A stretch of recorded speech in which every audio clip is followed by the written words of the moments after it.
పల్లి మండల భారతీయ జనతా పార్టీ అధ్యక్షులు పెద్దలు రవీందర్ రెడ్డి గారు, గౌరవనీయులు ఎర్రం మహేష్ గారు, శ్రావణ్ కుమార్ గారు, ఈ పార్లమెంట్ నియోజకవర్గంలో పార్టీ బాధ్యతలను చూస్తున్నటువంటి భారతీయ జనతా పార్టీ ఆత్మీయ కుటుంబ సభ్యులందరికీ, వేదిక ముందున్నటువంటి రాణి రుద్రములకు వారసులైనటువంటి మా అక్కా చెల్లెలకి, అన్నాదమ్ములకి, భారతీయ జనతా పార్టీ యువ కిషోరాలకి, మండల నాయకులందరికీ కూడా, ప్రింట్ ఎలక్ట్రానిక్ మీడియా మిత్రులందరికీ పేరు పేరున నమస్సుమాంజలు తెలియజేస్తా ఉన్నాను. గౌరవనీయులు బండి సంజయ్ కుమార్ గారి గురించి మీకు పరిచయం చేయడం అంటే హనుమంతుని గురించి నేను లోకానికి పరిచయం చేసినట్టు.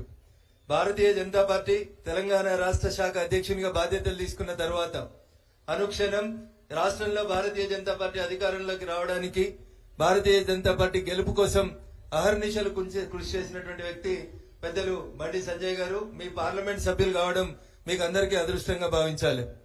భారతీయ జనతా పార్టీ ఎక్కడుంది అనేటువంటి స్థితిలోంచి భారతీయ జనతా పార్టీ పేరెత్తలేనటువంటి పరిస్థితుల్ని, బండి సంజయ్ గారి పేరెత్తలేనటువంటి పరిస్థితుల్ని కల్పించి కరీంనగర్ జిల్లా భారతీయ జనతా పార్టీకి అడ్డాగా నిలబడుతుందని చెప్పి నిలిపించినటువంటి నాయకుడు మీ పార్లమెంట్ సభ్యులు గౌరవనీయులు బండి సంజయ్ కుమార్ గారు.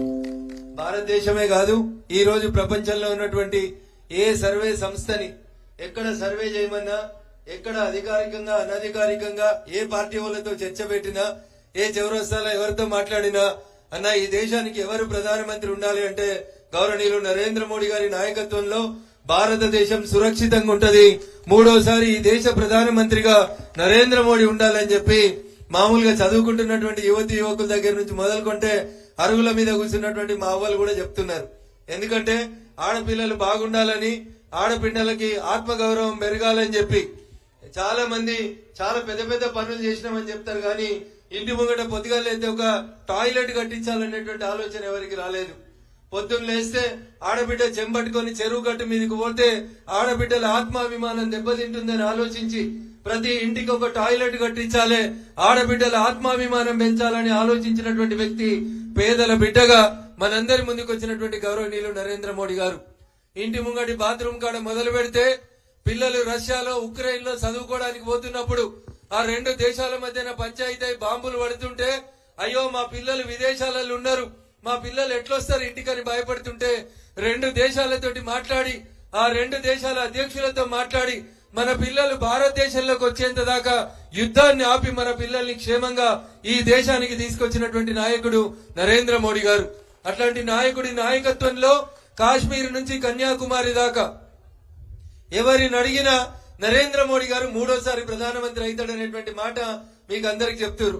మా ఆడబిడ్డలందరికీ తెలుసు, 500 సంవత్సరాలుగా ప్రపంచంలో ఉన్నటువంటి హిందూ బంధువులందరూ ఎప్పుడెప్పుడు అవుతుందా అని ఎదురు చూసినటువంటి రామ మందిర నిర్మాణాన్ని ఎవరికి ఇష్టం ఉన్నా కష్టమున్నా ఈ దేశంలో జనవరి 22వ తారీఖున రాములోరి గుడి కట్టి మనమందరం అంత దూరం పోతామో పోమో అని చెప్పి ఒక్కొక్క పార్లమెంట్ కి ఒక్కొక్క రైలు ఇచ్చి మీ ఇంటికే అక్షింతలు పంపించినటువంటి గొప్ప నాయకుడు నరేంద్ర మోడీ గారు. అంతేకాదు, కరోనా వచ్చింది, భర్తను భార్య చూడలేదు, భార్యని భర్త చూడలేడు, ఎవరు ఏమైతారో అని ఆగమైతున్నటువంటి పరిస్థితులలో ప్రపంచంలో భారతదేశంలో జనాభా ఎక్కువ ఉంటది, వీళ్ళు శుభ్రంగా ఉండరు, వీళ్ళకి డాక్టర్లు లేవు, దవాఖానాలు లేరు, మాస్కులు లేరు. ఎట్లా భారతదేశం అనంటే మన సైంటిస్టులందరికీ వెన్నుదట్టి ధైర్యాన్ని ఇచ్చి ప్రపంచానికి అందరికీ రూపాయి ఖర్చు లేకుండా టీకాలు అందించినటువంటి నాయకుడు ఎవరంటే నరేంద్ర మోడీ గారు. అవ తీసుకున్నావా టీకా? ఒక టీకా, 2 టీకా, 1 రూపాయి లేకుండా ఇంటింటికి వచ్చి ప్రతి ఒక్కరికి టీకాలు ఇచ్చినటువంటి ప్రభుత్వం నరేంద్ర మోడీ గారి ప్రభుత్వం. మరి మేమంటే నచ్చిన వాళ్ళైనా నచ్చని వాళ్ళైనా, ఏ పార్టీలు ఉన్నోళ్ళైనా, ఎక్కడుండి వింటున్నోళ్ళైనా ఒకటే మాట చెప్తా ఉన్నారు, మూడోసారి నరేంద్ర మోడీ గారు ఈ దేశానికి ప్రధానమంత్రి అవుతున్నాడు. 400 పార్లమెంట్ల సీట్లతోటి ఖచ్చితంగా నరేంద్రుడి నాయకత్వంలో మూడోసారి భారతీయ జనతా పార్టీ అధికారంలోకి వస్తుంది. మరి అట్లాంటి గొప్ప సమయంలో, అట్లాంటి గొప్ప సందర్భంలో నరేంద్ర మోడీ గారు మూడోసారి గెలిచి ప్రధానమంత్రి కాబోతున్నటువంటి సందర్భంలో మరి మన కరీంనగర్ పార్లమెంట్ సభ్యుడు బండి సంజయ్ గారు నరేంద్ర మోడీ గారి పక్కన ఉండాలా ఉండొద్దా? గట్టిగా చెప్పాలవా? ఉండాలా? జర గట్టిగా చెప్పాలి. మరి మీరు అందరూ పంపుదామా సంజయ్ గారిని మరొకసారి పార్లమెంట్ కి? మెత్తగున్నారైందే బోయినపల్లి వాళ్ళు. కరీంనగర్ అంటే చాలా గొప్పగా ఉంటది, కత్తులతోటి కొట్లాటలు చేస్తారని వచ్చినా మేము ఇంత దూరం. మా మెదక్ వాళ్ళే జర మెత్తగా ఉంటారంటే కరీంనగర్ వాళ్ళు కూడా జర మెత్తగా కనబడుతున్నారు.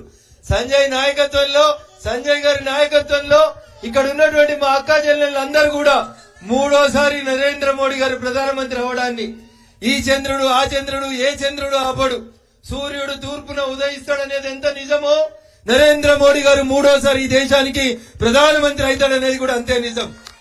మూడోసారి ప్రధానమంత్రి కాబోతున్నటువంటి నరేంద్రుడి కేబినెట్ లో, నరేంద్రుడి పక్కన పార్లమెంట్ లో కరీంనగర్ నుంచి బండి సంజయ్ గారిని పంపిస్తామని చెప్పి మీరందరూ కూడా ప్రతిన తీసుకోవాలని మా అక్కా చెల్లెలందరూ కూడా సవినయంగా విజ్ఞప్తి చేస్తూ, చాలా సేపటి నుంచి అన్న సంజయ్ గారి ఉపన్యాసం కోసం మీరందరూ ఎదురు చూస్తా ఉన్నారు.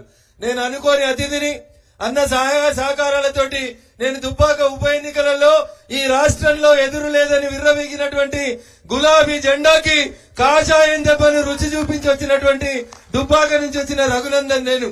నా ఎన్నికలలో గౌరవనీయులు సంజయ్ గారి నాయకత్వంలో దుబ్బాక ఉప ఎన్నికలలో మొట్టమొదటిసారిగా బీఆర్ఎస్ టీఆర్ఎస్ పార్టీకి 3 చెర్ల నీళ్లు తాగిపించి టీఆర్ఎస్ ను కూడా ఈ గడ్డ మీద ఓడించవచ్చు అని చెప్పి నిరూపించి వచ్చిన వాళ్ళం మేమిద్దరం, మా ఇద్దరి జోడి నాయకత్వంలోనే అది జరిగింది.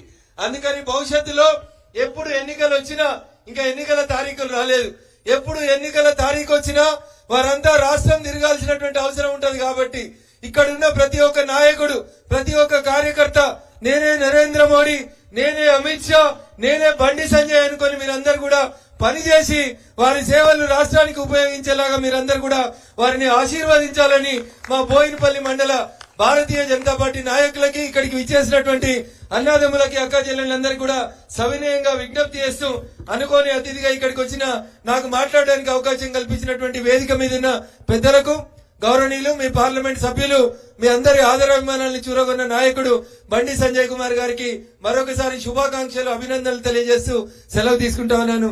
జై హింద్, జై భారత్. కమలం గుర్తుకే. పోయిందా సప్పుడు? పోయిందా సప్పుడు? మిడిమానర్ కట్ట కూడా దాటలేదు. జర గట్టిగా చెప్పాలి. కమలం గుర్తుకే, కమలం గుర్తుకే, కమలం గుర్తుకే. చూస్తుండు సంజయ్ గారికి జర మంచి కళ్ళు కనబడతాయి. ఎవరు చేయలెత్తుతున్నారు, ఎవరు చేయలెత్తుతలేరో చూస్తున్నాడు.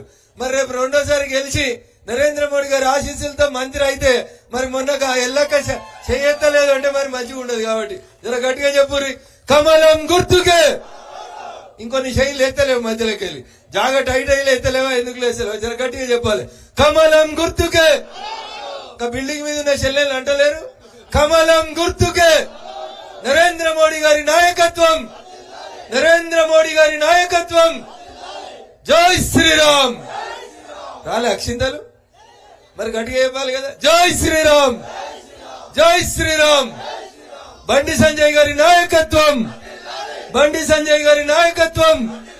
కమలం గుర్తుకే. Thank you. జై హింద్, జై భారత్.